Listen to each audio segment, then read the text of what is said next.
After the Holocaust, Klal Yisrael had a powerful drive to build incredible Torah institutions. However, over time, in our quest to build Moistus HaTorah, we may have forgotten and perhaps even sacrificed the individual child. Now that we have beautiful, massive Torah institutions, stronger than we ever dreamed, our avodah now is to build incredible Torah individuals, stronger than we ever dreamed. Chanoich l'nar al pi darko is not just a slogan, it's a fact of life. Without creating individual tracks to bring out the best of every individual child al pi darkoi, we will fail to achieve the chanoich l'nar. And then what good are all those powerful meisters if they don't produce the best talmidim? What does it mean to produce the best talmidim? Producing the best talmidim means that every talmid in the institution leaves that meisid the best that he can be. We cannot continue to have an Aleph Shir and a Beis Shir, because that means, just by that label, that means that we are not giving the Beis boy the chinuch system that is custom-made for him and his kashreinus and his talents, because if we did, he would be an Aleph boy. We must have an Aleph Shir for one type of child, and an Aleph Shir for another type of child. When a child is called a Beis or a Gimel boy, that means that we are defining who he is by the wrong standard, by someone else's standard. We have a system where if you can concentrate for long periods of time, you're an Aleph. And if you can't, you're a Beis. But that boy wasn't created with that ability. That's not his tafkid in this world, and it's not going to bring him to be the best Yid that he can be. He doesn't stand a chance. He will go through the yeshiva system feeling like a failure. He may be a Beis in Iyun, but he might be an Aleph in Bikiyas. He might be a Beis in Gemara, but he might be an Aleph in Halacha. He might be a Beis in Halacha, but he might be a Aleph in Hashkafa. He might be a Beis in learning, but an Aleph in Midas Tovos. He might be a Beis in Midas, but an Aleph in doing Chesed and being Roid of Chesed.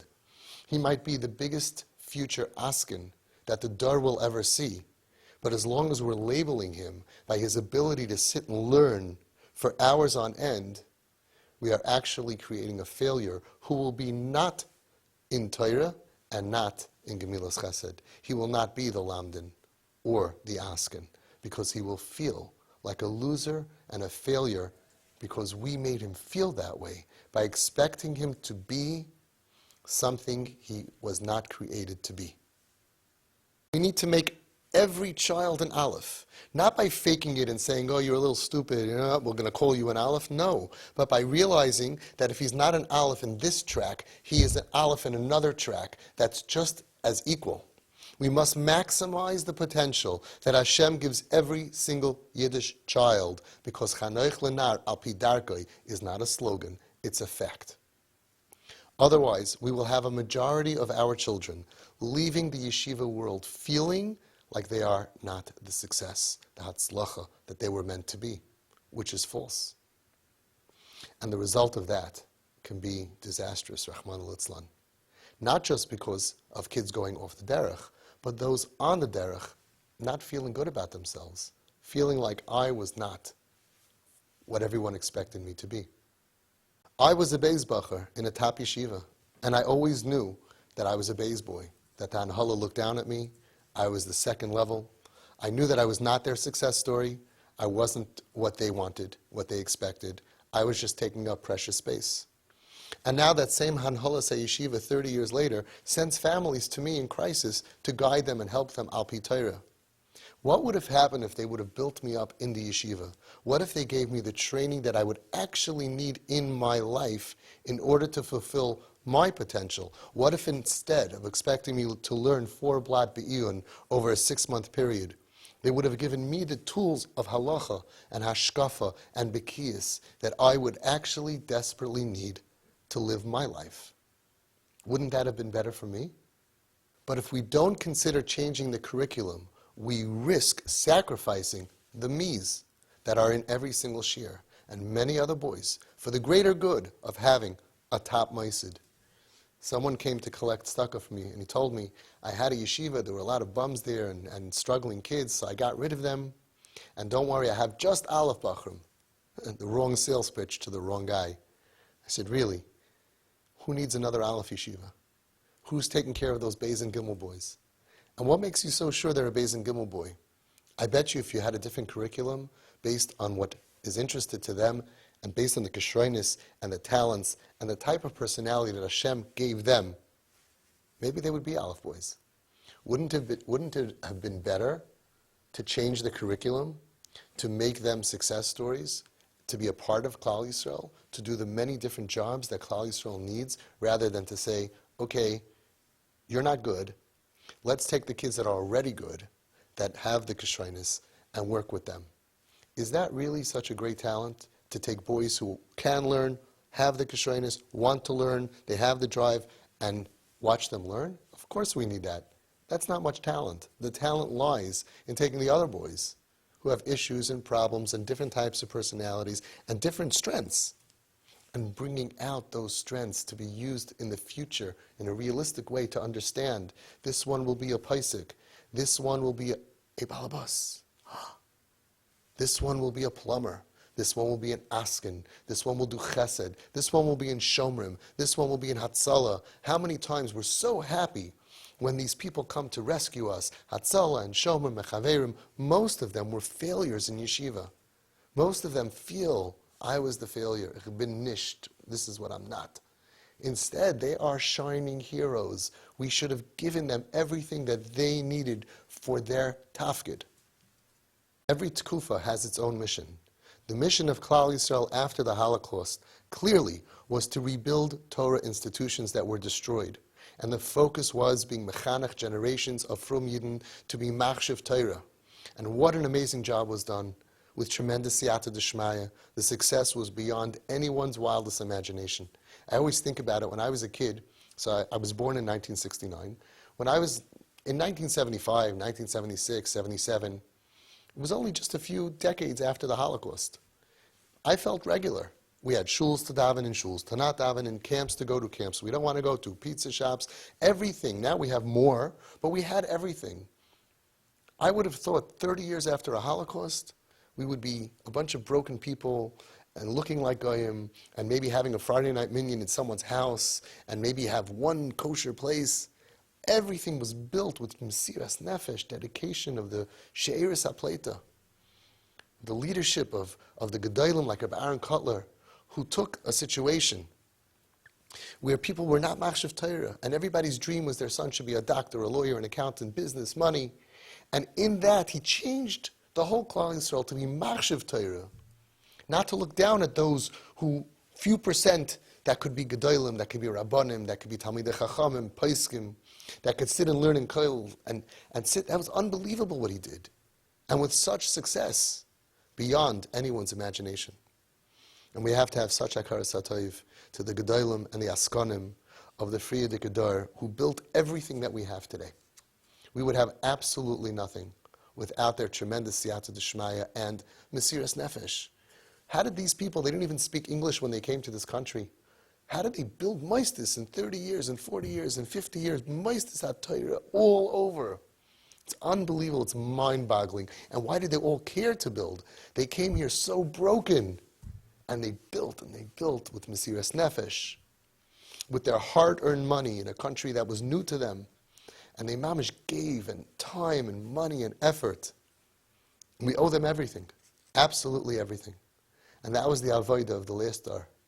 And because of their mesiras nefesh, we now find ourselves living in a time, it's hard to believe, just a few years later, where it's common for parents to expect all of their children to sit and learn in Torah, to go to meises that are programmed to take these kids to sit and learn in Beis Medrash 10 hours a day, 12 hours a day, Beis Medrash, and then go to Eretz Yisrael for a few years and learn and learn and learn when you're 18, when you're 20, when you're 22, when you're 24, and to continue.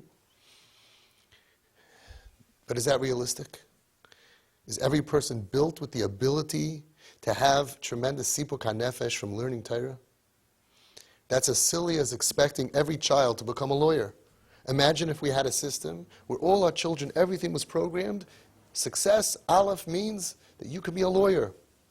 I see friends of mine who are lawyers. I see them sitting with 1,000 pages of contracts that they have to remember and sit and read. I couldn't do that. And guess what? The person they're working for, who's buying and flipping real estate, also can't do that.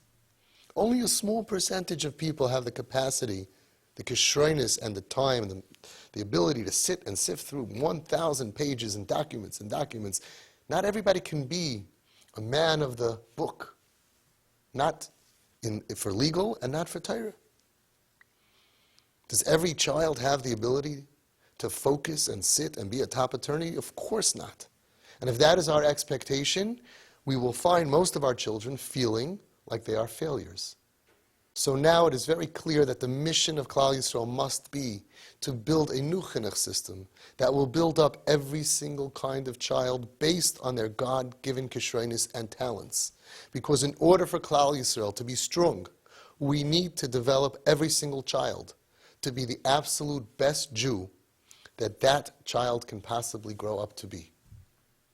Let us remember al shloisha dvarim ha'olam oimed, Torah, Avodah, and Gemilas Chasadim. And it's time we build a Klal Yisrael that will have the greatest loimdim, Talmidei Chachamim, Poiskim, and Balabatim. People who go to work to support themselves should not feel bad that that's nebuch, the life that they have. Like in yeshiva where I grew up, they said, Grubba Balabatim, they called us. 85% of those who graduated, maybe more, ended up being Balabatim. And we all felt that we are not Erlich Yidden.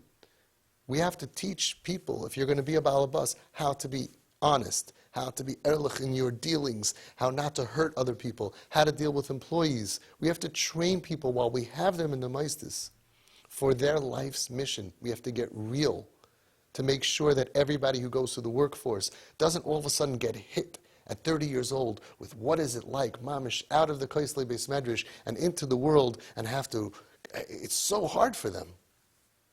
If we have to be honest with ourselves, the people that should go out to the workforce are that 10% tzaddikim, mamish erlecha yirei shemayim.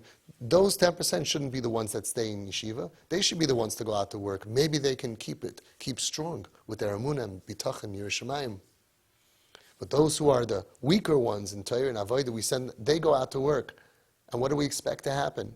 They're shocked. Nobody taught them about business life and about how to firzach and how to deal with the thousands of challenges that they will experience and have on a daily basis. And many of them complain, you trained me for the wrong army. You trained me to be a fighter pilot, and then you put me as a foot soldier. I have no idea what to do. I know how to fly in the sky, not too good. I didn't ace that, so I'm not a fighter pilot anymore, and now I'm on the ground. And I don't know what to do. And that's how many people fall. All of a sudden they have a smartphone. All of a sudden they have pressures. They don't know how to balance their money. They don't know how to deal with employees. They don't know how to deal with employers.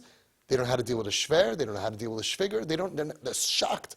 They're not prepared. And then they have to pay tuition. They have to come up with money. And then they find themselves lost. They have to work so hard to get back the emunah and the bitachon. But why did they ever lose it? Why is there ever a shock? Because they weren't being prepared for their life. They were being prepared for the other guy's life. And the results could be devastating. How many stories do we hear of people who are married with kids? Forget about the ones going off the derech. They're officially on the derech, but they're not erlich. They're doing terrible things. They're sucked into a world they were not trained to fight because we didn't talk about it, because we expected everybody to sit in yeshiva and learn for the rest of their lives. And we gave them the feeling that if you can't do that, nebuch. When Yaakov Avinu benched his 12 kids, he didn't give them all the same bracha. Ish ki berachasai berech aisam. Rashi says the bracha asidim according to the bracha, the blessing that they were going to have. So what do you mean? You're blessing me according to the bracha I'm going to have? Yes, because if you're going to be a plumber, I'm not going to bless you that you should be able to sit by a Asmada Rabbah for 12 hours straight and figure out a Rashba. It's the wrong bracha. Yaakov Avinu was realistic. Each shevet had its own tafkid. Every shevet had its own unique set of talents given by Hashem, blessings and talents, kishroinus that were based on who he was meant to be. If Yehuda would have gotten a bracha from Yaakov to have a successful band, and Levi would have been in charge of the army, it would have been a disaster. If Zevulun would have been blessed to sit and learn Torah Yom V'Layla, to have the ability to concentrate and to chap and to be a man of the word, of the book, it would have been a disaster because Zevulun had to go work. But Zvulun wanted to sit and learn Torah. I have a shtickle diuk. Zvulun grew up in the yeshiva. He said, but I want to sit and learn. So Yaakov Avinu told him, Smach Zvulun b'tzeisecha. Don't be depressed, Zvulun. What you're doing is just as important as Yisachar. Don't be depressed when you have to leave the Torah world. You have a tafkid. You have to become an askin.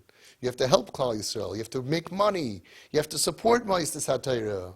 Imein kamach ein Torah. Smach Zvulun b'tzeisecha. The only time that it says smach, because Zvulun was upset. Come on, I want to be Yisachar. Baruch Hashem, we live in a zman. Everybody wants to be Yisachar.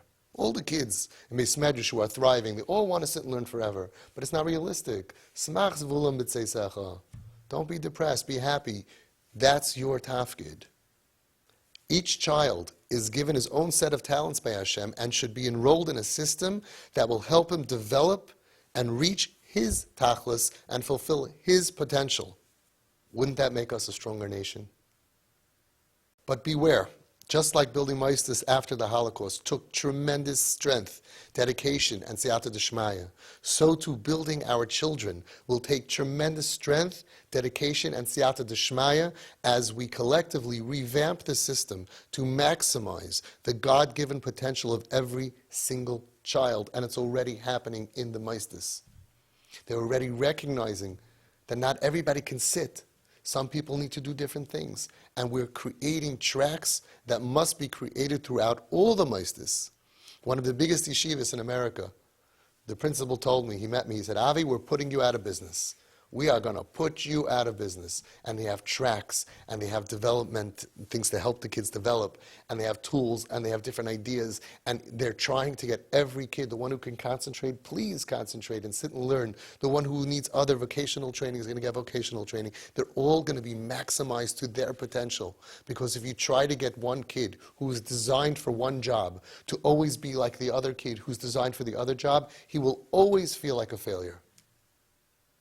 If we do this as parents, as chinuch system, as a community, and we develop every child, then our youth will strive to perform. They're not going to be lazy and feeling yucky about themselves. They'll be excited to go to school. They'll be excited to head out into the world. They'll feel that I'm reaching my goal, my tafkid. They will feel good about themselves. They will realize that when they learn and they're working the whole day and they get that half an hour in, they'll feel good about it, not like a nebuch. Not like a loser and a failure. They'll realize that Mesiras Nefesh is chashuv by the Eibishter as much as the other one who's zeicha to learn all day. Of course, different values and different systems. But if that's what Hashem wants from me, I have to be the best that I can be. And they'll add on to their learning Torah and Musar and Ashkafa and Halacha. And they'll enjoy it instead of feeling, how much can I learn already? And they will fight to make us proud. And then we can really hope and pray that no Jew will be left.